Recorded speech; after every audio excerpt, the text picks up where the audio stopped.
Bien, para el día de mañana el SUTEP ha convocado a una marcha contra la ley magisterial, pero en los últimos días se conoció también de algunas divisiones internas que se estarían produciendo al interior del sindicato. Hemos invitado a Ricardo Cuenca, investigador del IEP, para que primero nos explique qué está pasando dentro del gremio y luego pasar a conversar de las razones, las motivaciones del paro convocado para el día de mañana. Ricardo, ¿cómo estás? Gracias por estar acá con nosotros. Muchas gracias, David. Bien, explícanos por favor cuáles son estas divisiones o grupos dentro del SUTEP y qué se está jugando, qué están peleando. A ver, el SUTEP recién en el año 72 deciden todos los gremios que hasta antes del 72 existían por niveles, el sindicato de primaria, de secundaria, de inicial, que incluía profesores también de deportes, es decir, había muchas asociaciones gremiales de maestros. En el año 72 deciden unirse y fundar el SUTEP, un sindicato unitario de trabajadores en la educación peruana, con la idea de hacer frente, de un lado, a los partidos de izquierda que estaban entrando al magisterio y que luego dieron origen a Sendero Luminoso, y tener un solo frente que pueda combatirlos, pero también porque era la época del gobierno de Velasco y había que estar más bien unidos para poder aguantar un poco los golpes del Estado en ese momento, ¿no es cierto? Entonces se funda el SUTEP en el 72 y gana las elecciones después de un proceso muy complejo que ahora no tenemos tiempo de explicar. Gana las elecciones la Secretaría General Horacio Ceballos James, de Patria Roja, ¿no es cierto? Y desde ahí en adelante Patria Roja ha tenido fundamentalmente la dirigencia del sindicato hasta el momento. Durante todo ese proceso hay momentos mucho más complejos que otros en los que claramente se ve que esta situación monolítica, que fue muy útil en algún momento, yo siempre digo que gracias al SUTEP y a Patria Roja se pudo hacer un pare durante la época de Sendero Luminoso importante, ¿no es cierto? Fue un parapeto más para, por lo menos, retardar o controlar un poco la avanzada dentro del magisterio de Sendero Luminoso. Pero esto que también fue su gran fortaleza, digamos, también ha sido su debilidad, porque empezaron a aparecer voces que querían un sindicato mucho más democrático, que no solo esté con Patria Roja. En el año 93, entre en el año 93... O sea que se crearan nuevos movimientos dentro del SUTEP dentro del propio SUTEP. Para poder competir por la dirigencia, ¿no? Que supone control político, pero también alguna relación con control económico que después podemos mencionar sobre el tema de la derrama magisterial. Entre el 93 y el 95, luego de la caída de Abimael Guzmán en el 92, se produce una cosa que es la que creo yo es la más complicada.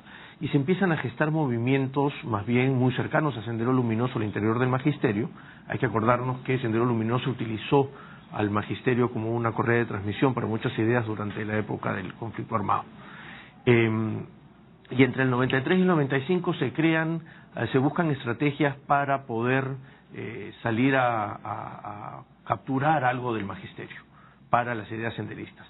Esa era la época de Fujimori, los sindicatos estaban descabezados, todo era de muy bajo perfil, hasta la huelga del 2003 que le hacen a Alejandro Toledo, en el que aparece por primera vez el famoso CONARE, que todo el mundo debe escuchar, que es estas comisiones nacionales de reestructuración del sindicato. Para hacer que se forman en paralelo a Patria Roja. O sea, Patria Roja sigue existiendo y CONARE aparece como un movimiento independiente dentro del SUTEP. Desde la ruptura chino-soviética a finales de los 60, ¿no es cierto? Patria Roja es un partido que a algunos les puede gustar más o menos, pero que ha participado democráticamente en las contiendas, ¿no es cierto? Desde el 80 hasta el último congreso, por ejemplo, ha estado Breña Pantoja, que es uno de sus dirigentes, participando en una contienda democrática. Pero, o sea, el CONARE surge porque tiene una visión diferente de Patria Roja de lo que había que hacer dentro del SUTEP. No solo dentro del SUTEP, sino como instrumento político, ¿no es cierto? Porque sí son muy cercanos a Sendero Luminoso. De hecho, en el 2007, que corresponde... Los CONARES son un poco... Lo que pasa en el sindicato, David, es un poco el reflejo de las pugnas internas de Sendero Luminoso también, ¿no es cierto? Entonces, en el año 2007 se escinde el CONARE. Recordarán todos la huelga a Alan García y al ministro Chang. Hay un CONARE que está dirigido por Roberto Guainalaya y luego por Pantoja. Y en el 2012 aparece otro CONARE, que dirigido por Efraín Condori en Puno. ¿Qué quiero decir eso para no marearnos? Que en el 2007, regreso al 2007, el CONARE, que es este grupo al interior del magisterio, con una clara asociación a Sendero Luminoso, que quiere ir tomando el poder, se escinde, como se escinde Sendero Luminoso, entre los Proseguir, ¿no es cierto?, los que quieren continuar con la lucha armada, y los acuerdistas que más bien quieren hacer una acción política. ¿Y el FENDEP entonces qué cosa es? ¿Es parte de la decisión? No, bueno, parte de estas decisiones empiezan a aparecer más decisiones, ¿no es cierto? ¿Por qué? Porque lo que hay es un descontento en el magisterio. Entonces, allí donde yo quiero encontrar una voz que a nivel nacional pueda tratar de buscar mis reivindicaciones, sale. De esos grupos, hay unos grupos más pequeños que supuestamente han formado FENDEP. FENDEP se crea según la información pública. Yo he entrado... Sí, hay que aclarar solamente a los televidentes que FENDEP es la Federación Nacional de Educadores del Perú, que pidió, además, ante el Ministerio de Trabajo, que se le reconozca como un sindicato. El Ministerio lo reconoció. Lo reconoció. Y a los 2 días, ¿no es cierto? Sí, 2 días.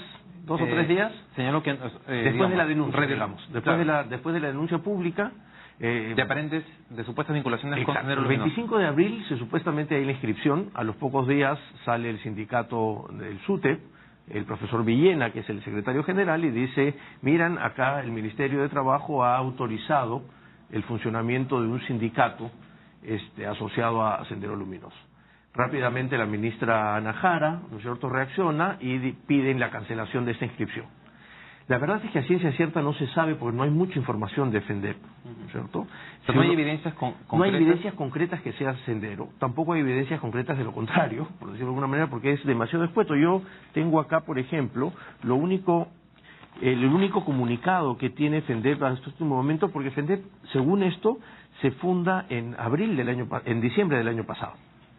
Recién, ¿no es cierto?, en la idea de poder quebrar la hegemonía de Patria Roja en el CEN del SUTEP, en el Comité Ejecutivo Nacional, ¿no? Entonces, de hecho, cuando tú lees, lo que piden es, oye, que el SUTEP, que el Patria Roja no siga al mando del SUTEP. Ahora, ¿es que no siga básicamente por un afán de poder o porque hay una discrepancia? ¿Cuál es la discrepancia fundamental en la forma en que se ha manejado el SUTEP? ¿Hay alguna o es básicamente quiero tomar el poder? Si tú lees las cosas, fundamentalmente es tomar el poder, en todas, ¿no es cierto? Porque las reivindicaciones son tan generales, además, que terminan siendo lo mismo. De hecho, tanto CONARE como FENDEP o cualquier otro grupo acusa a Patria Roja y al CEN del SUTEP de ser traidores a las reivindicaciones laborales, porque siempre terminan pactando con los gobiernos y es por eso que continúa, ¿no es cierto? Esa es la crítica que le hace. Entonces hay una pugna por el poder, pero también hay una pugna, creo yo, económica, ¿no es cierto? Eso es importante decirlo, porque creo que no mucha gente sabe de... se puede llamar hasta el éxito en la gestión empresarial que se ha logrado a través de la derrama magisterial. Cuéntanos un poquito de... A ver, la derrama magisterial es un órgano previsional del magisterio peruano. Es una institución, creo yo, muy seria, ¿no es cierto? Tiene fiscalización permanente en la Superintendencia de Banca y Seguros.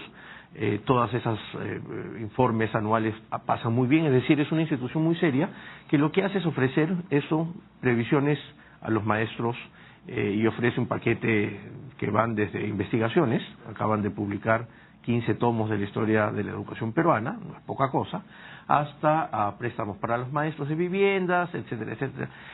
En su directorio, que está conformado por el sindicato, pero también por el Ministerio de Educación, que tiene un representante en el directorio, participa directamente el sindicato. La pregunta que se hacen es, o que nos hacemos todos, al haber más de un sindicato oficialmente reconocido, este nuevo sindicato probablemente forme parte de ese directorio. Así es. Bueno, y hay son millones de soles. Son muchos. Que están invertidos, además. Que están invertidos y de una manera muy correcta. O sea, yo creo que insistir en eso, que hay que separar, ¿no es cierto? O sea, derrama magisterial, creo yo, es una institución muy seria.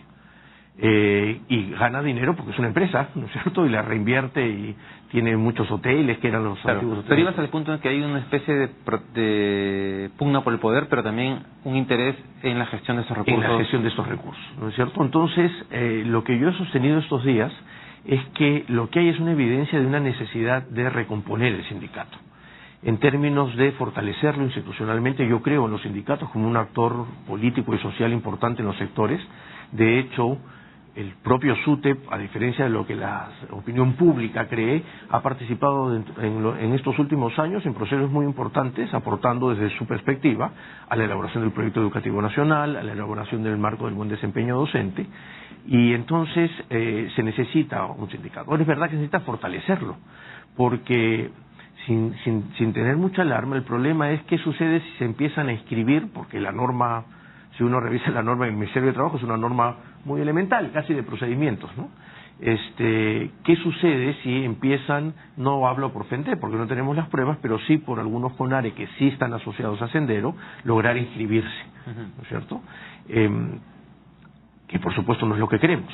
O sea, yo decía en broma en una publicación que dice quién es el enemigo, hay que darnos cuenta, claro, quién es quién, identificar bien y dónde pasar, ¿no? Entonces, los sindicatos son importantes, a diferencia de lo que muchos creen, los sindicatos pueden aportar mucho a la construcción de políticas. Además cumplen un rol justamente de canalizar las demandas, descontento, la insatisfacción, las demandas de un grupo de personas, en este caso trabajadores del magisterio. Que creo que es importante. Mira, yo creo que se hizo un enorme esfuerzo en esa gestión para aprobar la gestión del presidente Humala y de la ministra Salas inicialmente, de aprobar la ley de reforma magisterial. Ok, ¿qué es el motivo del paro de mañana? Es el motivo del paro de mañana, y que además el 24, creo, en algunas zonas en el surandino, uno de los CONARES está también llamando a un paro nacional. ¿También para mañana?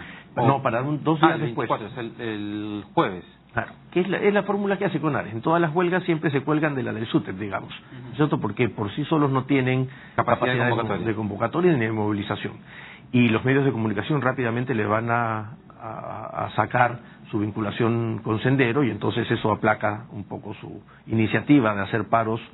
Tú mira la historia desde el 2003, los CONARES los convocados por CONARES han estado asociados a las reivindicaciones. Entonces creo que es un buen llamado de atención para darnos cuenta que los sindicatos no son ningún cuco, al contrario, pueden ser un muy buen aliado, que el sindicato particular del SUTEP tiene que fortalecerse, que el Estado y el Gobierno tienen que terminar de implementar la ley de reforma magisterial, porque hay un descontento entre los maestros. ¿A qué se oponen específicamente los maestros o qué les preocupa? Les preocupa fundamentalmente 2 cosas. Uno, el nivel salarial, ¿no es cierto? Más allá de que tengamos una carrera ahora, creo yo, mejor diseñada que la que había antes. Todavía hay un piso salarial que necesitaría un aumento, no solamente se necesitan bonificaciones. Y el ministro de Educación es bastante consciente de eso. Es consciente de eso, vamos a ver cómo se puede manejar dentro, me imagino, del gobierno y con el Ministerio de Economía y Finanzas para que pueda favorecer. Entonces, hay un tema de salarios muy fuerte y muy sensible, ¿no es cierto? Hay casos en los que los maestros con justa razón dicen que en otros sectores, personas con menos preparación están convocando a concursos con montos mayores al promedio de lo que gana un maestro. Es que hay un tema claro para la reforma en el sector de educación, y es que, y se viene hablando y postergando mucho tiempo, es que hay que mejorar sustantivamente la escala salarial. Exacto. Por tramos como sea, pero no pueden seguir ganando los maestros peruanos los que ganan si queremos darle un salto a la calidad educativa. Exacto. Pero también hay un plano discursivo. Es decir, durante mucho tiempo el magisterio fue muy maltratado por la sociedad, por el Estado. Como los responsables del desastre de la educación peruana, del desastre, y a veces es un poco injusto, ¿no? Porque ellos son consecuencia más bien también de una gestión del Estado que los llevó a esa situación. Exacto. Entonces, hay que cambiar ese discurso, porque yo estoy convencido que sin maestros no hay posibilidad de cambio ninguno, ¿no es cierto? Tú podrás decir todos son malos, y yo te digo, bueno, cámbialos en un medio año, ¿y dónde sacas 280.000 maestros para que vayan a las aulas? Entonces, hay que cambiar un poco el discurso. Se empezó haciendo ahora, ¿no es cierto? En la gestión de la ministra Salas salió el plan Perú Maestro, que empezó a implementar. El ministro Saavedra lo ha acogido muy bien. En cada una de sus presentaciones el ministro Saavedra... ¿En qué consiste? ¿En qué consiste? En fundamentalmente 4 cosas. Una gran campaña de revaloración del docente. O sea, lo que no podemos aceptar es, por ejemplo, lo que pasó, la manera como los medios inclusive presentan las cosas, ¿no es cierto? En Tumbes hace poco salió un medio 100% de los maestros desaprobados. Me llamaron para dar una declaración y le dije, primero verifiquen, porque es imposible que el 100% esté desaprobado. Y efectivamente el titular fue todos desaprobados. Sin embargo, a los 2 días se dieron cuenta que hubo un error imperdonable de la Universidad de Piura y de la Dirección Regional de Educación, que se equivocaron en hacer las cuentas, y resulta que no todos estaban desaprobados. Pero la primera reacción es decir, estos no saben nada. Y yo creo que ahí hay que hacer un buen cambio. La segunda es modificar los asuntos dedicados a la capacitación docente. Lo que se implementó en el 90 y que ha continuado por lo menos hasta el 2011 han sido el mismo modelo de capacitación que ya se sabe no da todos los resultados.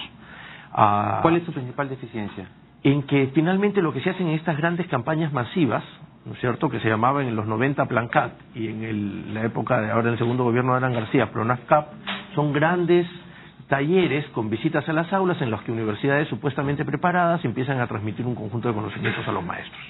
Y eso no termina de funcionar, eso ya está probadísimo en toda la investigación.